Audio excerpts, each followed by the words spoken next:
नमस्कार दोस्तों, welcome to the Prateek IAS PCS academy. आज का जो हमारा टॉपिक है वो पार्लियामेंट पार्ट 3 है। इसमें दो पार्ट में हम इसको रिलीज करेंगे। टोटल 150 क्वेश्चन है इसमें, ठीक है। तो इसको 75 क्वेश्चन एक पार्ट में आएंगे, दूसरे 75 क्वेश्चन दूसरे पार्ट में आएंगे। तो चलो हम बढ़ते हैं अपनी क्लास की तरफ। आज का पहला question, article 3 under article 360A the parliament can amend any part of the constitution. क्या पार्लियामेंट 360A के तहत किसी भी पार्ट कॉन्स्टिट्यूशन के पार्ट को अमेंड कर सकता है? The parliament is the supreme legislative body elected by people of India.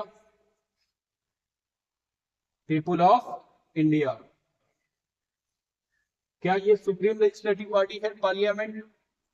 तो आप बताइए। देखो, ऑप्शन ए इज करेक्ट, ठीक है। और जो आर है, R is the correct explanation of A, ठीक है। तो नेक्स्ट क्वेश्चन की तरफ।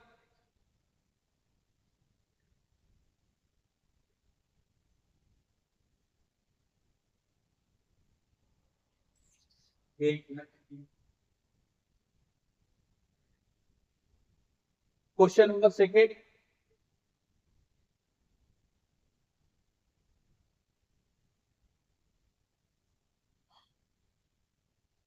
Minimum how many time parliament has to meet in a year. एक साल में पार्लियामेंट कितनी बार मिलती है? कम से कम यहाँ पर पूछा गया है मिनिमम, ठीक है।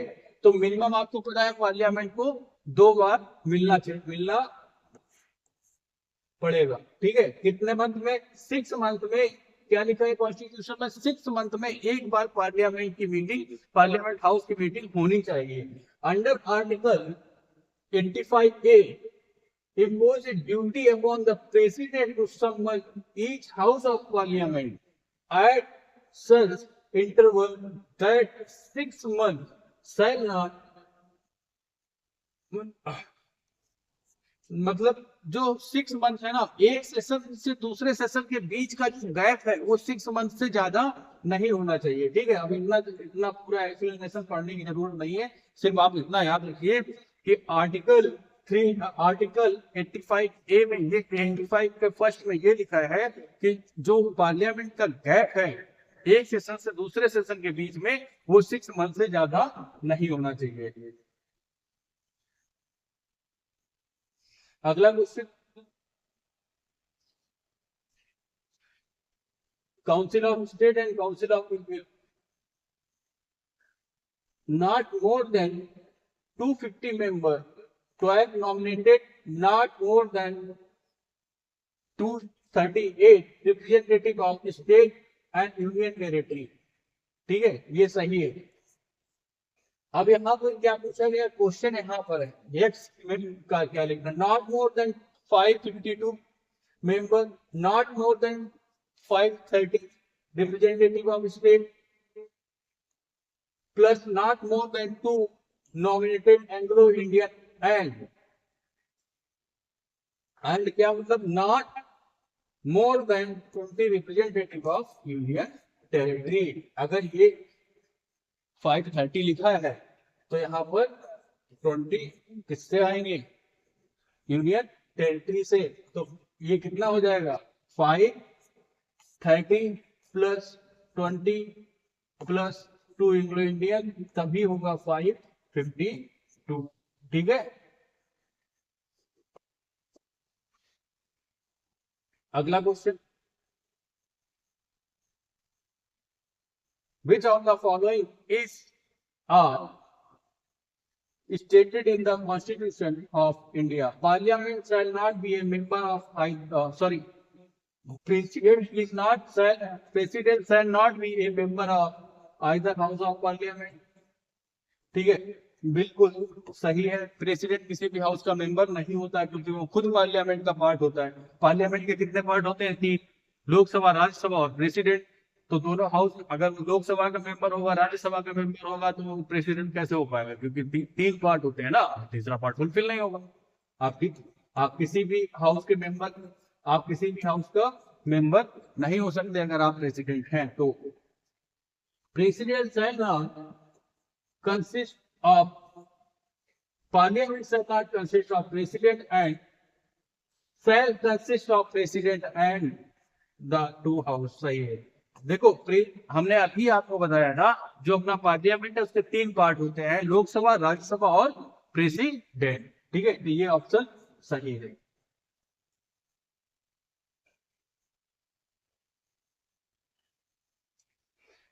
Indian parliament consist of Lok Sabha, Rajya Sabha and कौन होता है? प्रेसिडेंट। अभी आपने देख लिया इधर। Formation of Parliament is completed by Formation of Parliament is completed by। अब वही कौन कौन होना चाहिए? House of people, council of state and president. ठीक है, अगला, the parliament of India now consist of president, Rajya Sabha और लोकसभा। वाइस प्रेसिडेंट को कंसिस्ट नहीं करते हैं, तो ए और सी, 1 2 एंड 3 वाइस प्रेसिडेंट नहीं होंगे। ठीक है, अगला क्वेश्चन,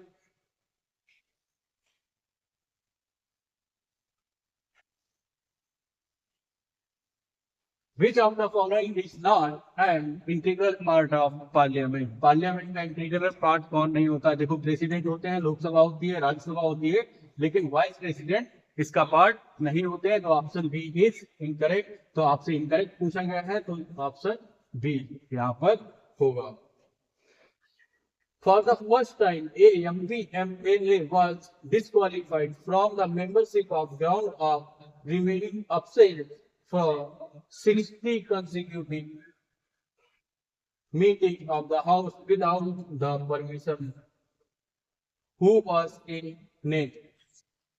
तो he was a member of, वो किसके मेंबर थे? मतलब जो अपने एमपी और एमएलए हैं, उनको वो अगर 60 डेज तक जो मीटिंग्स हाउस की होती हैं उससे विदाउट परमिशन वो एब्सेंट रहते हैं, तो उनको ऑन दिस ग्राउंड उनको क्या किया जाएगा? डिस्क्वालीफाई कर दिया जाएगा as a member of house. ठीक है, तो पहले मेंबर कौन किस उससे हाउस से थे? तो वो थे काउंसिल ऑफ स्टेट, मतलब राज्यसभा से। राज्यसभा में ये पहली बार हुआ था कि मेंबर को डिस्क्वालीफाई किया गया था मोर देन 60 डेज पे एब्सेंट रहे। ठीक है, the office of parliament include, office of parliament क्या क्या इंक्लूड करता है? यहां पढ़ो पहले, select the correct answer from the code given below. तो मतलब स्पीकर लोकसभा करता है, deputy speaker, general secretary of Lok Sabha, chairman of Lok Sabha, ये सारे पार्ट किसके होते हैं? Officers of parliament. ठीक है, which one of the following provisions deal with the privilege and immunities of member of parliament under the constitution of India? जो privilege and immunities दी है parliament members के लिए, वो किस आर्टिकल है? आर्टिकल 10 किसमें दी है? 105 में, 105 आर्टिकल में ये दी है। ये हमसे इंटरव्यू में एक बार क्वेश्चन पूछा गया था, तो इसलिए ये मुझे ज्यादा याद रहता है।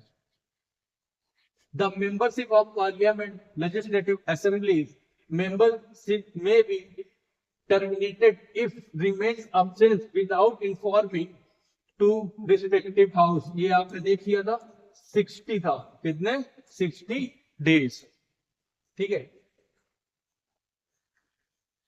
which of the following is not collective privilege of the member of parliament? देखो प्रिविलेज दिया इसमें है 105, आर्टिकल नंबर 105 में। तो freedom of debate and proceeding ठीक कर सकते हैं, right to regulate the internal matter of parliament, freedom from the attendance of any witness, the privilege of excluding state strategies from the house. तो कौन सा option होगा इसमें? Option C is correct. तो फ्रीडम फ्रॉम अटेंडिंग विटनेस जो है वो privilege नहीं है।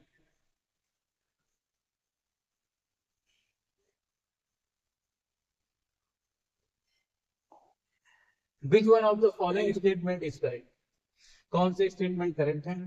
Only Rajya Sabha and not Lok Sabha can have nominated member. Rajya Sabha में या नॉमिनेटेड मेंबर हो सकते हैं और लोकसभा में नहीं हो सकते। स्टेटमेंट 1 ये कह रहा है। तो आपको पता है पार्लियामेंट में 552 मेंबर होते हैं, ठीक है।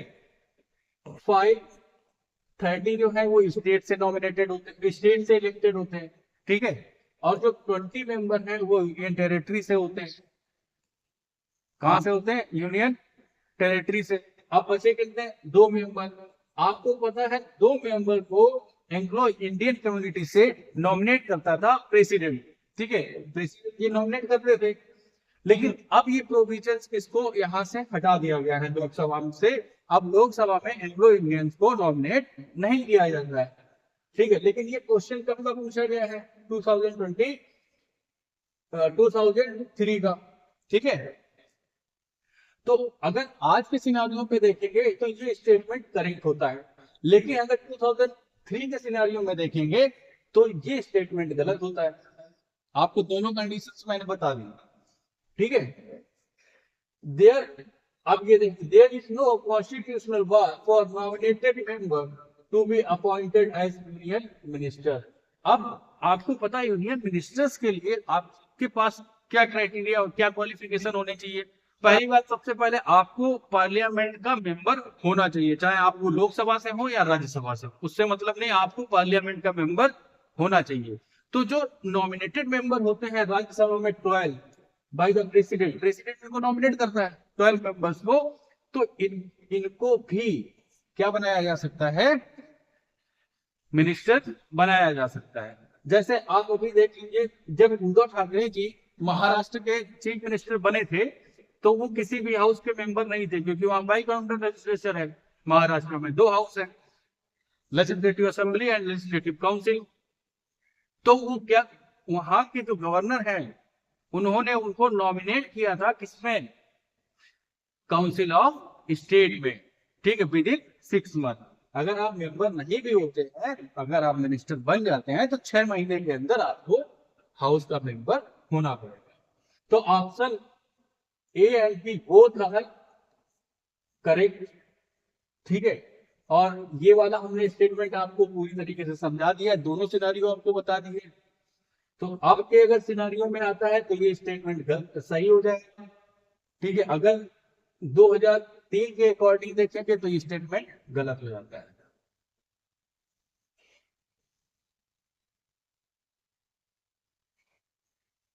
हाँ, ये रहेगा। Privilege motion can be raised against a minister when he withhold the fact of a case or given distorted version of fact। अगर वो तो फैक्ट को होल्ड कर लेता है या कुछ तोड़ मड़ोड़ मरोड़ के उसको फैक्ट को पेश करता है तो मिनिस्टर के खिलाफ क्या लाया जा सकता है? Privilege motion. Option C is correct.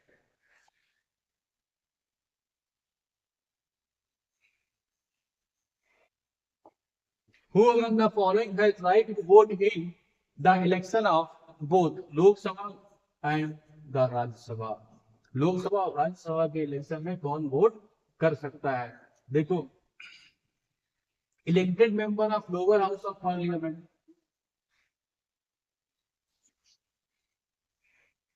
नहीं। देखो, ये लोकसभा के इलेक्शन में तो वोट कर सकते हैं, लेकिन राज्यसभा के इलेक्शन में वोट नहीं कर सकते हैं। ये देखिए आप, elected member of upper house of state legislature, ये भी नहीं होगा। अपर मतलब council of legislative council. Elected member of lower house legislative assembly of the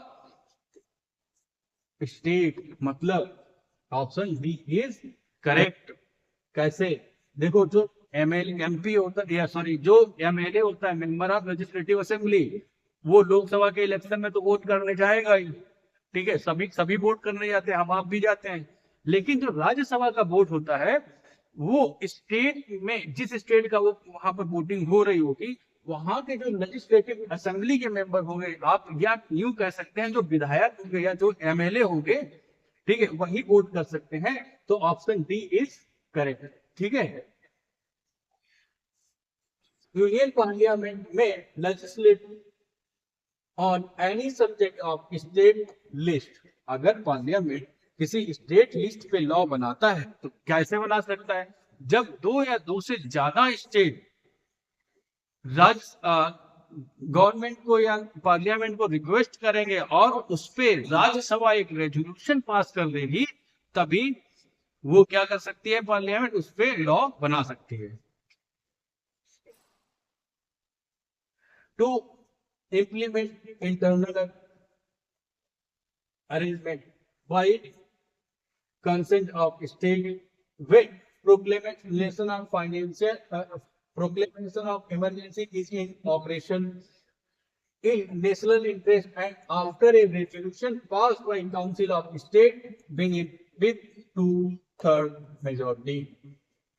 तो अब ऑप्शंस देख लीजिए, तो ये सारे ऑप्शन सही हैं। या तो मैंने अभी आपको बताया था कि राज्यसभा या तो उसमें मेजोरिटी पास कर 2/3 मेजोरिटी से कोई रेजोल्यूशन पास कर दे नेशनल इंटरेस्ट पे, या फिर इमरजेंसी हो। तो इमरजेंसी में तो सारी आप जानते हो पार्लियामेंट के पास पावर बहुत ज्यादा होती है। कंसेंट ऑफ स्टेट, जब दो या दो से ज्यादा स्टेट रिक्वेस्ट करते हैं, बताया था अभी। ठीक है, इम्प्लीमेंट ऑफ इंटरनेशनल एग्रीमेंट, अगर इंटरनेशनल एग्रीमेंट का इम्प्लीमेंटेशन करना है तब भी स्टेट लॉ में पार्लियामेंट लॉ बना सकता, स्टेट लिस्ट के law. The parliament can make law for whole or any part of India for implementing international treaties without consent of any state. देखो, जब अगर इंटरनेशनल ट्रीटी को इम्प्लीमेंट करना है तो स्टेट से आप पूछा नहीं जाएगा, उसके जो लॉज हैं, स्टेट लिस्ट में जो लॉ है उस पे पार्लियामेंट एक्ट कर सकती है। ठीक है, अगर इंटरनेशनल इंटरेस्ट की बात आ जाएगी तब। पार्लियामेंट में legislate on any subject of state is when, कब कर सकती है? Resolution therefore has been passed by state। Option B is correct. Under which article of Indian Constitution the Parliament can make law on state based subject giving effect of international agreement। तो कौन सा है? Option D, 253 article लिखा है। ठीक है, who can legislate on subjects which are not included in any of the list subject given in the constitution। मतलब जो तीनों लिस्ट में सब्जेक्ट्स नहीं दिए हैं, मतलब यूनियन लिस्ट, कंकरेंट लिस्ट और किसमें? यूनियन लिस्ट, स्टेट लिस्ट और कंकरेंट लिस्ट। ये तीनों लिस्ट में जो सब्जेक्ट्स नहीं दिए हैं उसमें कौन लेजिस्लेट कर सकता है? पार्लियामेंट। कौन करता है? पार्लियामेंट। ठीक है, the Indian parliament can not legislate on subject of state list unless, कब तक वो लेजिस्लेट नहीं कर सकता है? President of India direct to do so नहीं। अभी हमने सारे सिनेरियो सॉल्व के इसके बता दिए हैं। Rajya Sabha pass a resolution, it is necessary to do so in international interest. कितने रेजोल्यूशन पास करना पड़ेगा? कितनी मेजोरिटी होनी चाहिए? 2/3, 2/3 की मेजोरिटी से पास करना पड़ेगा। The speaker of Vidhan Sabha certified that the legislation is necessary. ठीक है, ये ऐसा भी नहीं हो सकता। ठीक है, there is a national emergency, अभी हमने बताया नेशनल इमरजेंसी अगर इम्पोज हो जाती है कंट्री पे तो क्या होगा? तो पार्लियामेंट के पास एक्स्ट्रा ऑर्डिनरी पावर आ जाती है, बहुत ज्यादा पावर्स आ जाती है। तो उस सिनेरियो में स्टेट जो लिस्ट है उस पे भी लॉ बनाया जाता है, उसमें आप पार्लियामेंट लेजिस्लेट कर सकते हैं। Which one of the following statement is correct? कौन सा स्टेटमेंट इसमें से करेक्ट है? All the member of council of state are elected by legislative। Assembly word are. आपको पता है कितने मेंबर है? 252 है, सॉरी 250 है। कितने मेंबर है? 250 मेंबर है, ठीक है। 238 कहां से? स्टेट से इलेक्ट होते हैं, लेकिन जो 12 मेंबर है वो नॉमिनेटेड होते हैं बाय द प्रेसिडेंट। यहां पर क्या लिखा है? इलेक्टेड। तो ये स्टेटमेंट गलत हो गया है। As the vice president is the ex officio chairman of Rajya Sabha. Only member of Rajya Sabha can contest for office of vice president. ऐसा नहीं है, वाइस प्रेसिडेंट राज्यसभा का तो मेंबर होता ही नहीं है, ठीक है। A point difference between Lok Sabha and Rajya Sabha is that while a candidate of Lok Sabha can contest for any state in India, अगर लोकसभा का कैंडिडेट है वो कहीं से भी किसी भी स्टेट में इलेक्शन लड़ सकता है। एक कैंडिडेट ऑफ राज्यसभा शायद ordinary be a resident of state from state where he contest. ये गलत स्टेटमेंट है। क्यों? आप अगर राज्यसभा में ऐसा होता तो मनमोहन सिंह जी कभी आसाम से एमपी नहीं इलेक्ट होते राज्यसभा के लिए। वो राज्यसभा के मेंबर रहे हैं राजस्थान से, अभी राजस्थान से भी रहे हैं और आसाम से भी रहे। उनका वोट तो एक ही जगह से रजिस्टर्ड होगा ना। तो ये स्टेटमेंट इसलिए गलत होगा। इस राज्यसभा के इलेक्शन के लिए क्वालिफिकेशन क्या है कि आप किसी भी स्टेट में एक रजिस्टर्ड वोटर होने चाहिए, ठीक है। तो ये भी ऑप्शन गलत है। The Constitution of India explicitly prohibits the appointment of nominated member of Rajya Sabha to the post of minister। क्या ऐसा है? जो नॉमिनेटेड मेंबर है उनको मिनिस्टर नहीं बनाया जाएगा? गलत, ये भी गलत है। तो यहां सारे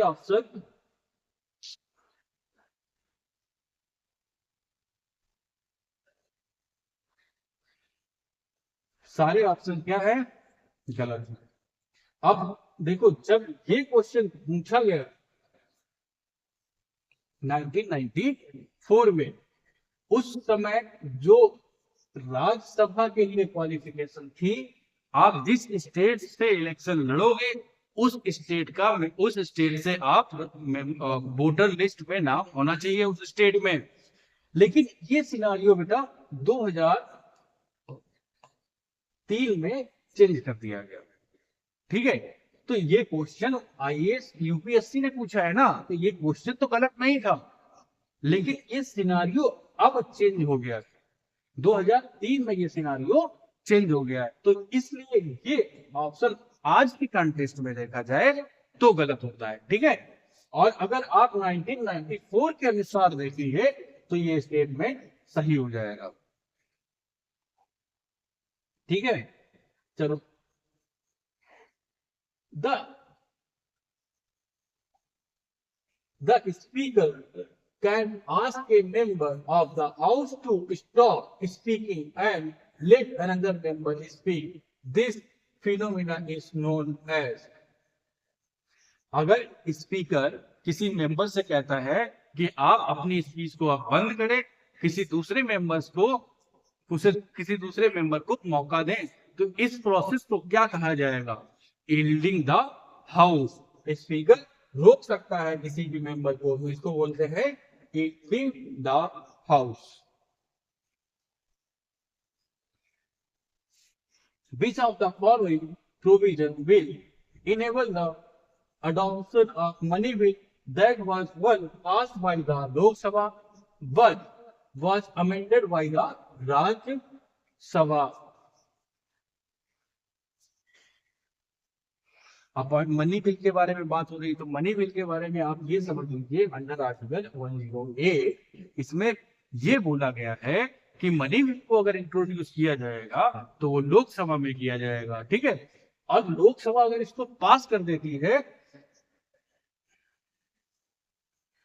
ठीक है, लोकसभा अगर इसको पास कर देती है तो क्या होगा? वो राज्यसभा में जाएगा। लेकिन अब राज्यसभा के पास एक ऑप्शन रह जाता है कि या तो 14 दिन तक वो विद इन 14 डेज उस पर कोई डिसीजन ले। अगर वो डिसीजन नहीं लेते हैं तो लोकसभा में वो बिल पास माना जाएगा, मनी बिल। और अगर वो कुछ अमेंडमेंट करते हैं उस मनी बिल में, अब डिपेंड करता है स्पेशल पावर जो लोकसभा को दी गई है अंडर आर्टिकल 109 में, 109 में, उसमें ये कहा गया है कि अब लोकसभा के पास पावर है कि वो राज्यसभा ने जो भी अब अमेंडमेंट आपको सजेस्ट किए हैं मनी बिल में, या लोकसभा को आपको मतलब लोकसभा को सजेस्ट किए हैं, वो माने उस अमेंडमेंट को या उस बिल को प्रेसिडेंट के पास आगे फॉरवर्ड कर दे। तो यहाँ पर जो राज्यसभा की पावर है वो बहुत लिमिटेड पावर, ठीक है। यहाँ मनी बिल में राज्यसभा के पास ज्यादा पावर नहीं है। तो अब आप देख लीजिए, it will be deemed to have been passed if Lok Sabha pass it again either by accepting or rejecting the amendment।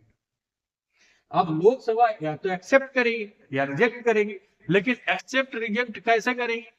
वो भी तो पास करना पड़ेगा ना, वो भी तो लोकसभा में पास करना पड़ेगा।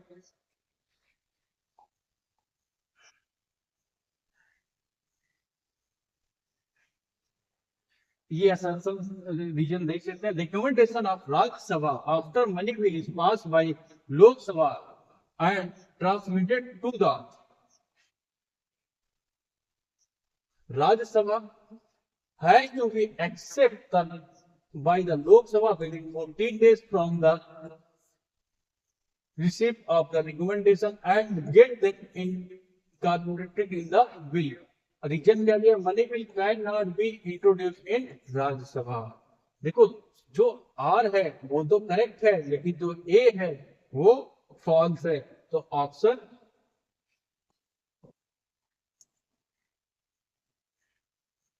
कौन सा? Option D is correct.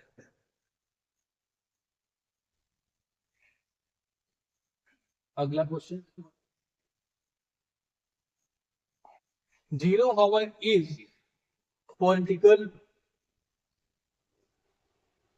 Zero hour is political jargon refers to, zero hour किससे रिफर करता है? देखो जीरो हावर क्या होता है? क्वेश्चन हावर सेशन। जीरो हावर में आपसे क्वेश्चन हावर क्वेश्चंस पूछे जाएंगे। During zero hour the member can rise matter of importance specially those that can not be delayed. मतलब जो मैटर डिले नहीं किए जा सकते हैं जीरो हावर्स में, वो क्वेश्चन पूछे जाएंगे। It refers to question and answer session. Zero hour को क्वेश्चन एंड आंसर सेशन भी बोला जाता है। Zero hour is contribution of which country to the parliamentary system. देखो जीरो आवर किसी भी कॉन्स्टिट्यूशन से नहीं लिया गया था, ये इंडियन इनोवेशन है। जीरो आवर इंडियन इनोवेशन है, ठीक है। ये किसी दूसरे कॉन्स्टिट्यूशन से फॉलो किया हुआ फीचर नहीं। Zero hour in the working of Indian parliament means, आपको अभी बताया था, the time immediately following the question hour. मतलब क्वेश्चन आवर के बाद का जो सेशन होता है उसको जीरो आवर बोला जाता है।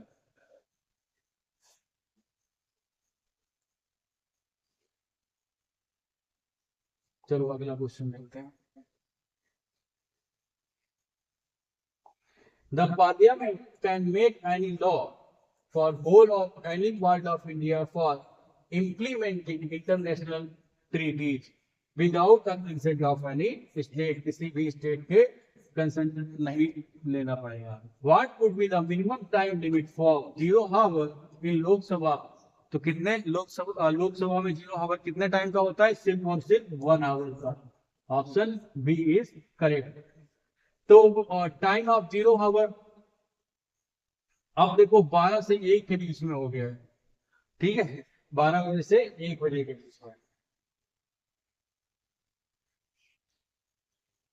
आज बेटा कम ही क्वेश्चन कर पाएंगे, 50 ही क्वेश्चन करेंगे। अब टाइम हो रहा है, मुझे भी अपने ड्यूटी पे जाना है। If money bill is accepted in Lok Sabha, Rajya Sabha can withhold it minimum up to कितना? 14 डेज तक राज्यसभा को क्या कर सकते हैं राज्यसभा उसको मनी बिल को रोक सकती है। Rajya Sabha can delay the finance bill set for its consideration by Lok Sabha for minimum period of 40 कितने डेज 40 डेज। ठीक है। Under the article, under which article of Indian Constitution the Parliament can make law on state which subject for giving effect of international agreement. तो 253 कितना 253 article T is sorry option D is correct. In how many days Rajya Sabha is has to return the bill to Lok Sabha after this year the 40 days. Option B is correct. Which one of the following statement is correct? कौन सा statement सही है? A money bill is introduce in Lok Sabha. आपको पता है money bill को कहां पे इंट्रोड्यूस किया जा सकता है? लोकसभा में। कहां पर? लोकसभा में ही इंट्रोड्यूस किया जाता है मनी बिल को, और राज्यसभा में उसको इंट्रोड्यूस नहीं किया जा सकता है। मनी बिल को सर्टिफाई कौन करता है कि ये मनी बिल है? ये भी पावर किसके पास है? लोकसभा के स्पीकर के पास। ठीक है। Which one of the following statement is correct? कौन सा statement? Money introduce in Rajya Sabha नहीं, लोकसभा में इंट्रोड्यूस होता है। Money bill is introduce in Lok Sabha, बिल्कुल सही। Option B is correct. ठीक है। A money bill passed by Lok Sabha is deemed to have been passed by Rajya Sabha also when no action is taken by Rajya Sabha within 14 days. Option B is correct. Which of the following bill cannot be first introduced in Lok Sabha? तो आपको पता है भाई money bill को जो है हम वो पहले इंट्रोड्यूस नहीं कर सकते हैं राज्यसभा में, उसको पहले इंट्रोड्यूस करना पड़ेगा लोकसभा में। ठीक है। Money bill is introduce in Lok Sabha. ठीक है। Who preside over joint session of both the House of Parliament? जो जब ज्वाइंट सिटिंग बुलाई जाती है 110 में आर्टिकल 110 में, तो कौन प्रेसिड करेगा उस पे? लोकसभा के स्पीकर। कौन? लोकसभा के speaker. Who among the following preside over joint sitting of Lok Sabha and Rajya Sabha? Speaker. When a bill refers to joint sitting both the House of Parliament, it has to be passed by simple majority of member present and voting. Simple majority of member present and voting. The joint session of both the House of Parliament presided by कौन करता है? Speaker of Lok Sabha. Who among the following preside over joint sitting? आपको बता दिया बेटा कौन करता है? Speaker of Lok Sabha. ठीक है। Who among the following authority presides? Same questions आ रहे हैं, इसको स्किप करते चलो। Speaker of Lok Sabha. अगला मेरे पास सिर्फ और सिर्फ 10 मिनट का टाइम है, इससे ज्यादा मैं आगे खींच नहीं पाऊंगा। जितने हो जाते हैं 10 मिनट में उतना कर लेते हैं। The first joint meeting both the house of Indian parliament was held in connection with. तो जो पहली ज्वाइंट सेटिंग हुई थी लोकसभा और राज्यसभा की, ठीक है, वो आर्टिकल 108 में, सॉरी एक पीछे मिस्टेक हो गई है बेटा, आर्टिकल 110 में मनी बिल दिया है और 108 में ज्वाइंट सिटिंग दी है। तो प्लीज आप उसको करेक्ट कर लें। ठीक है। जल्दी जल्दी में थोड़ा सा वहां पर एक मिस्टेक हुई है, तो आप उसको प्लीज करेक्ट कर लें। 108 में ज्वाइंट सिटिंग की बात हो रही है। आर्टिकल 108 में जो लिखा है वो joint sitting of Lok Sabha and Rajya Sabha की बात हो रही है, और 110 में इसकी बात होती है बेटा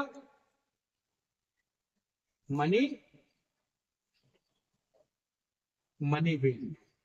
110 में मनी बिल की बात होती है। ठीक है। तो 108 में बेटा क्या है? Joint sitting. ठीक है। 109 में स्पेशल पावर दी है, मनी बिल के रिगार्डिंग स्पेशल पावर 109 में दी है। ठीक है। 110 में मनी बिल दिया है, और 112 में क्या? बजट। ठीक है। तो यहाँ पर एक मिस्टेक हुई है, मैं बार बार रिपीट कर रहा हूँ, कि 108 में क्या दिया है, ज्वाइंट सिटिंग ऑफ पार्लियामेंट। ठीक है, इसको प्लीज आप करेक्ट कर लेंगे। तो ये क्या ऑप्शन है, dowry abolition bill, dowry abolition bill. Joint session of both the house of parliament is concern किससे है, आप देखो joint sitting the to discuss the and pass the bill, pass such a bill where both house have different opinion, दोनों house जो है वो different opinion रखते हो, तो ऑप्शन 4 इज करेक्ट। तभी तो ज्वाइंट सिटिंग बुलाई जाएगी, वरना क्यों ज्वाइंट सिटिंग बुलाई जाएगी। Deadlock between Lok Sabha and Rajya Sabha call for a joint sitting of parliament during passing of ordinary bill. ठीक है, कॉन्स्टिट्यूशनल अमेंडमेंट बिल आर्टिकल 368, इसके तहत ज्वाइंट सिटिंग नहीं बुलाई जाती है, और मनी बिल 110, इसमें भी राज्यसभा के पास इतनी ज्यादा पावर नहीं है। ठीक है, तो only option A is correct. Joint sitting of Lok Sabha and Rajya Sabha can take place did not over ordinary bill।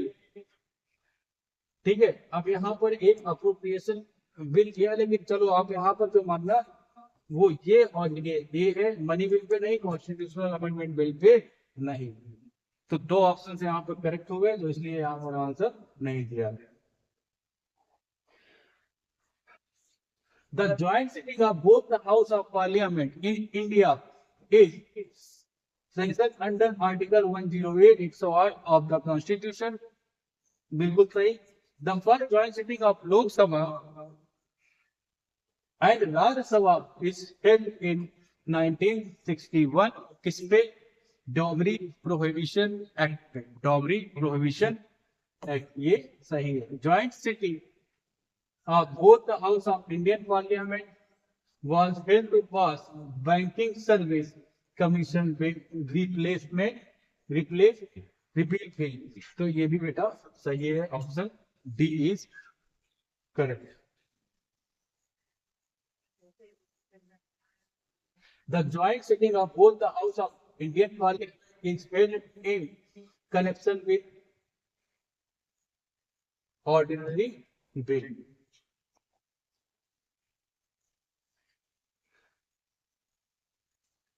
With reference to special address of President of India, which of the following statement is correct? President addressed the joint meeting of both the House of Parliament at the commencement of the first session after each general election of the House of People and commencement of first session of each House each year। Sorry, ये correct है। President in his address informed the Parliament of the case of its summon, cause of its summon, दोनों सही है, option C is correct. ये last question है आज की class का। Which what will be happen if president summon for the joint sitting of parliament and in the meeting of Lok Sabha dissolved, तो joint sitting will be held in scheduled time। देखो ऐसा होता है, जब president ने joint sitting बुला दी और इसके बाद हाउस डिसॉल्व हो गया, कौन सा, लोकसभा, लेकिन जो ज्वाइंट सिटिंग है वो अपने टाइम पर ही होगी। ठीक है, सो ये आज की क्लास आप यहीं खत्म करते हैं। बाकी जो आपके क्वेश्चन बचे हैं लगभग 90 क्वेश्चन आई थिंक बचे हैं। ठीक है, 150 है तो 90 क्वेश्चन बचे हैं। तो क्या करेंगे, इनको कल की एक क्लास में कर देंगे। कल संडे भी है, मुझे ड्यूटी पे ऑफिस भी नहीं जाना है, अपने काम ड्यूटी पे भी नहीं जाना है, तो ये वही कल की क्लास में कर देंगे। और एक करेक्शन जो मैंने बताया है, 108 आर्टिकल जो दिया है वो ज्वाइंट सिटिंग ऑफ पार्लियामेंट का है। 1010 ये बेटा आर्टिकल मनी बिल से रिलेटेड है। तो ये करेक्शन आप कर लीजिए, कभी कभी ऐसी मिस्टेक्स हो जाती हैं जल्दबाजी में। ठीक है, तो प्लीज जहां पर ऐसी कोई मिस्टेक आप देखें तो आप तुरंत उसको बताएं। ठीक है, तो ये ज्वाइंट सिटिंग के लिए है, ये मनी यूज के लिए है। सो आज की क्लास को यहीं पे खत्म करते हैं। Please like share and subscribe. Thank you.